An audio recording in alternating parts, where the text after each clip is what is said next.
Hello' everyone, কি খবৰ সকলোৰে? আশা কৰা সকলো নিশ্চয় ভালে আছে। আজি অসমৰ জনপ্ৰিয় অভিনেতা কুঞ্চন ভৰদ্বাজৰ এটা ধামাকা নিউজ লৈ আপোনালোকৰ ওচৰলৈ আহিছোঁ। 2023 বৰ্ষত কুঞ্চন ভৰদ্বাজৰ আহিবলগীয়া এখন নতুন অসমীয়া ছবিখনৰ নামনো কি, লগতে ছবিখনৰ ডিৰেক্টৰে কিনো কৈছে তাৰে কিছুমান ফটো আৰু ভিডিঅ' চাই লোৱা হওক। আৰু লগতে যিয়ে কুঞ্চন ভৰদ্বাজক ভাল পায় তাৰ বাবে এটা হিট লাইক কৰি দিব ভিডিঅ'টোত। তো ভিডিঅ'টো আগবাঢ়ো।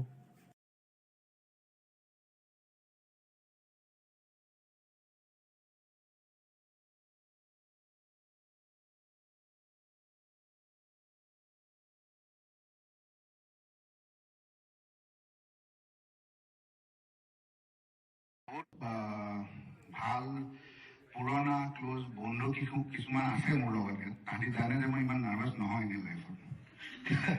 It goes to being my friend, very close friend, he nose.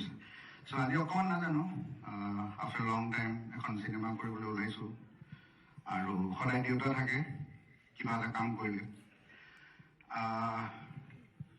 9 বছৰ, আই থিংক 9 বছৰ এইটো এটা সপোন পথ হ'ব।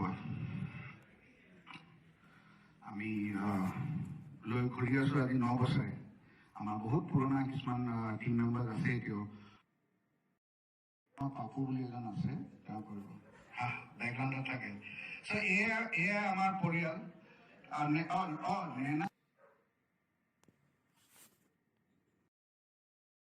তো আপোনালোকে দেখিলে ছবিখনৰ নাম হৈছে পথভৱত। ৰিলিজ কেতিয়া হ'ব সেইটো এতিয়া ফিক্স কৰা নহ'লে মই নিশ্চয় জনাই দিম। তো আগলৈ যদি আপোনালোকে এনেকুৱা ধৰণৰ ভিডিঅ' চাই থাকিব বিচাৰে তেনেহ'লে চেনেল ছাবস্ক্ৰাইব কৰি কাষতে বেল আইকন প্ৰেছ কৰি দিব।